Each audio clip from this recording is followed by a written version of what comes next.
I only saw 3 fights on this Frank Warren show at the York Hall, and they were David Adeleye versus Kamil Sokolowski, Callum Johnson versus Emil Markic, and Denzel Bentley versus Felix Cash. So I'm going to start off by talking about David Adeleye versus Kamil Sokolowski. Now, I didn't actually see this fight live.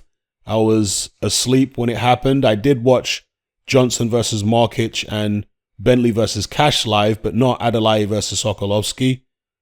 But when I woke up, I logged straight into my Discord server, and everybody was saying that it was a robbery, that David Adeleye got a gift decision, that Sokolovsky won at least 4 rounds, probably more like 5, and that Adeleye was very, very fortunate to not have a loss on his record.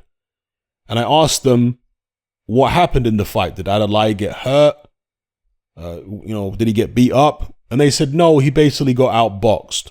So that's what I was expecting. I was expecting to watch this fight and for it to not be difficult to score, for it to be pretty straightforward and a win for Sokolovsky, which didn't go his way by way of the scorecard.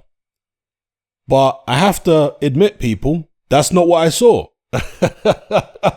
And I've got the greatest of respect for all the guys in my Discord. I chat to you guys every day, but I've got to be real.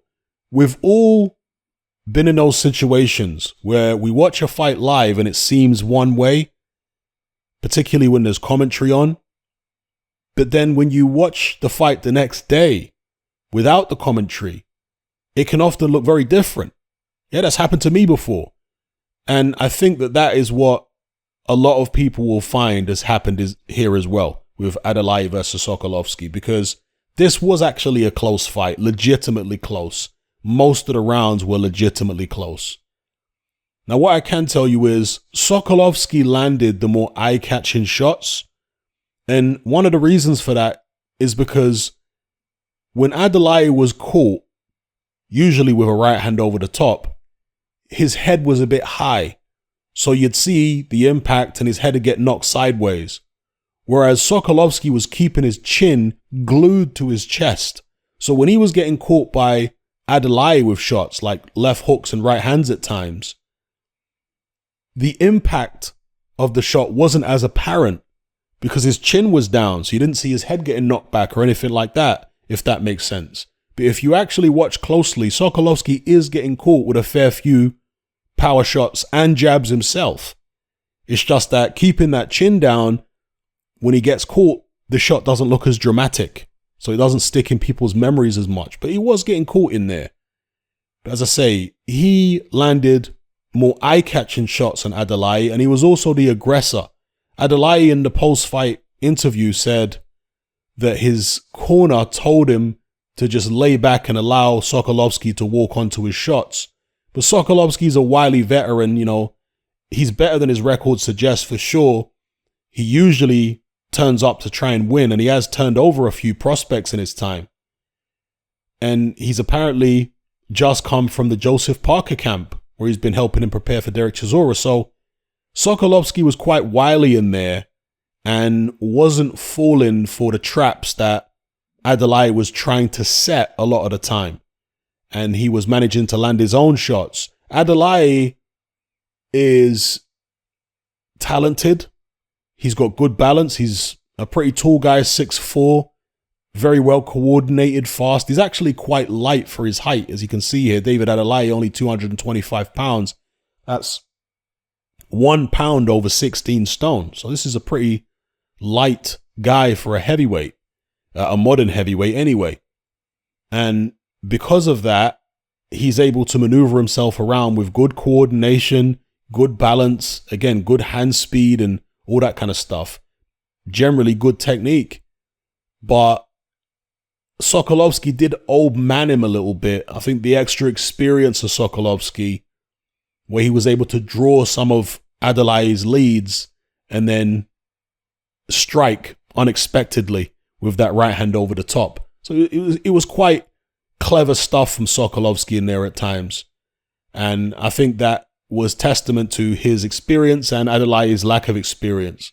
But nonetheless, Adeleye was landing his own shots. He was jabbing. At no point did Adeleye look disturbed. At no point did he look hurt or flustered or as if his confidence was draining away. Not at all. He just looked like he was trying to figure. I mean, was he slightly confused? I don't think so. I think he was maybe a little frustrated. But I don't think he was necessarily particularly confused. I think like he probably felt that he wished there was more rounds in the fight, because afterwards he did call for an immediate rematch. He said, I'll fight this guy right away again, no problem at all. And he is a very confident character, David Adeleye. If you've ever seen him interviewed, he exudes a tremendous amount of confidence. And that's great. I'll take a guy who is very confident over a guy who lacks a bit of confidence 7 days a week when it comes to boxers, right? But with a character like Adeleye, who does have a very high baseline level of confidence, the danger with a guy like that is that he can become overconfident and complacent and maybe underestimate opponents a little bit. And perhaps he did that here with Sokolovsky. And maybe the corner got their tactics wrong. Maybe Adeleye should have been a bit more aggressive with Sokolovsky, because Adeleye, again, only 225 pounds, Sokolovsky only 230 himself. So not a massive difference in terms of weight there. Adeleye being so much younger, I would have imagined that he could impose himself on Sokolovsky more than we saw here. He did kind of impose himself on Sokolovsky in the final round, but other than that, he allowed Sokolovsky to walk on to him. And again, maybe that wasn't the right tactic. But either way, it was a legitimately close fight. Now, there was one round which I feel like Sokolovsky won clearly. And it was probably the biggest round that either of them had in the fight. I think it was the fourth or the fifth round for Sokolovsky, where he landed a lot of clean headshots over the top, was pushing Adeleye back.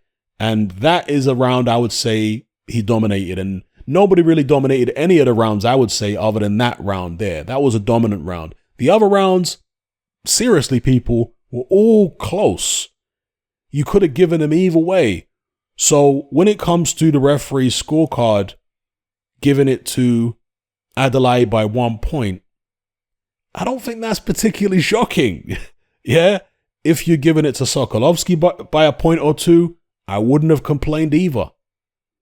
But Adelaide by a point, I don't think it's that terrible. If you go watch the fight in the cold light of day the next day without the commentary on, you'll see that it was actually close, folks. But Adeleye, I hope, gets the rematch against Sokolovsky. David Hay has suggested they have it over a longer period of rounds, rather than 6, maybe 8 or 10. And I can see the logic in that, because Sokolovsky was doing certain things in there which Adeleye might have figured out over the course of a longer fight. And I got the sense that he was starting to figure it out. He actually hurt Sokolovsky in the final seconds of the bout in round 6. Now, to be fair, Sokolovsky might fight at a slightly slower pace if it's an 8 or a 10 rounder. And so it might be more difficult to catch him with something, right? But I do feel as though Adelaide got the beating of this guy based upon what I saw there. Maybe I'm underestimating Sokolovsky, I don't know, but I just feel like it was competitive. Adelaide is the more talented of the two. He was caught, but I never saw him hurt or worried by anything that Sokolovsky did to him. So I think he's got the beating of this guy, and I think they should run it back right away, maybe in a longer fight, and see if Adelaide can do a better job. He says he'll get rid of Sokolovsky in 3 rounds. Okay, we'll see. I mean, it didn't appear as though he could get rid of him in 3 rounds based upon what I saw there. But maybe if he sticks it on him, perhaps he can.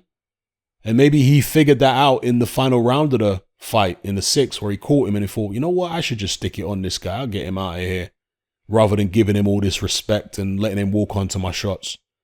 So let me know what you guys thought in the comments below. I know there's going to be a lot of people saying, Hatman, you're crazy. You need glasses. It was clearly a robbery, all this kind of stuff. I get it. I've had it for years and years and years.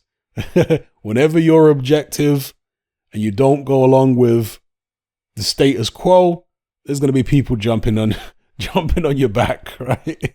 Giving you a hard time for it. But as I've said before, we've all been in them situations where we watch a fight live and our perception is a certain way. But when we watch it the next day with the commentary off, in the cold light of day, and we're watching closely at who's landing what, the fight appears quite different. And I seriously think that this is one of those cases, and I urge you guys to watch it again without the commentary. Just look at who's landing what, particularly with Sokolovsky keeping his chin tucked down when he does get hit with left hooks and right hands. It's not as noticeable. So maybe people are thinking no shots are not landing. They are landing if you watch closely. So, yeah, the decision, as far as I'm concerned, it could have gone either way. You could give it to Adeleye, you could give it to Sokolovsky, but I can't see a robbery there.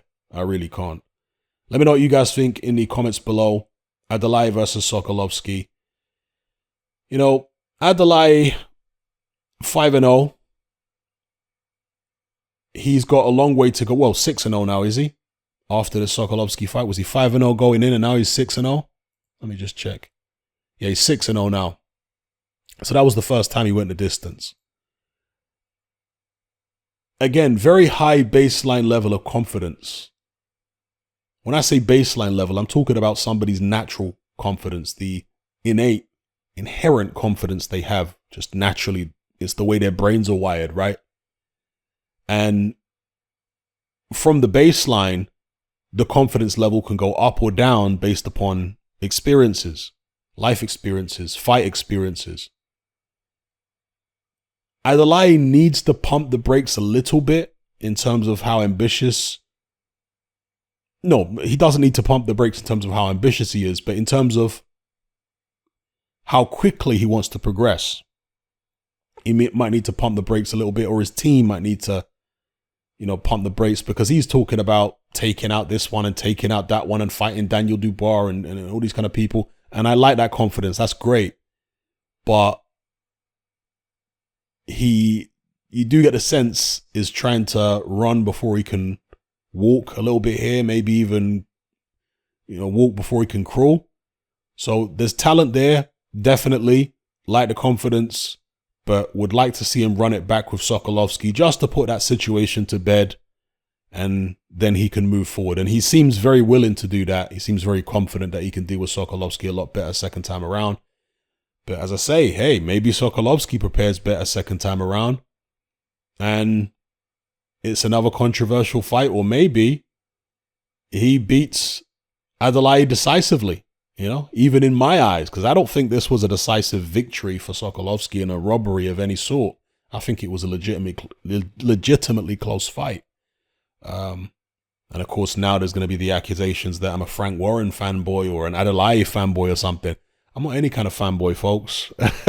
One day I get accused of being a Matchroom fanboy. The next day I'm a Matchroom hater. One day I'm an AJ fanboy. The next day I'm an AJ hater. One day I'm a Fury fanboy. The next day I'm a Fury hater. One day I'm a White fanboy. The next day I'm a White hater. One day I'm a Frank Warren. I mean, it's absurd. It's people projecting their own biases onto me when they see someone who is genuinely assessing things dispassionately and giving everybody a fair shake and looking at things objectively. Everybody hates you for that, right? You get attacked from all sides. It's inevitable. So that's okay. I've been here on YouTube 11 years now, taking all the arrows from different groups of boxing fans nonstop. It is what it is. It's what I signed up for. So yeah, let me know what you guys think in the comments below. Adeleye versus Sokolovsky. How did you have it scored? Personally, I didn't score it, but I felt I was watching it closely and I felt like every round was close. Other than, as I say, the 4th or 5th, which Sokolovsky won very clearly. But other than that, let me not say every round, but most of the rounds. I would say at least 4 out of the 6 rounds were close. That's what I would say. At least 4 of the 6 rounds were close. So let me know what you guys felt about it in the comments below and what you think Adeleye should do from here. You know, at 225 pounds, I don't think he needs to gain a bunch of weight or any of this business. He seems to have a good build at 225 pounds, looks strong to me.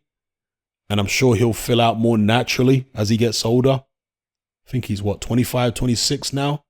24. He's only 24. So he's going to fill out naturally anyway. There's no need to be deliberately trying to pile loads of weight on him or anything like that. 225 is fine because, yeah, he's not as heavy as an AJ or a Fury or a Dylan White. But look how well coordinated he is. Like, look how athletic he is. Look how well he moves around the ring and how sharp his punches are.